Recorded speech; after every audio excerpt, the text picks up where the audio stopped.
Señorío de Rubiós naceu pola unión de un grupo de viticultores daqui da zona, desta parroquia de Rubiós, que sempre foi unha zona produtora e elaboradora de tintos, e naceu para dar saída a eses tintos que se elaboraban aquí.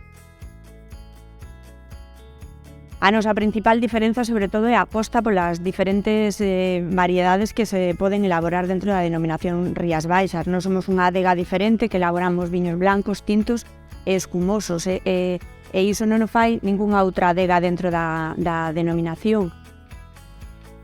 Pois a verdade é que o proceso de traballo en Señorío de Rubiós cada día é diferente, porque depende dos traballos que toquen facer.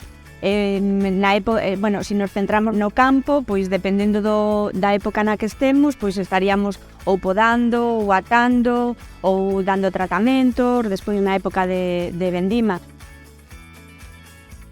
Para Señorío de Rubiós estar en Galicia calidade, pois é ademais de unha motivación, pois é unha axuda moi importante para promocionar e para dar a coñecer os nosos produtos, neste caso os nosos viños.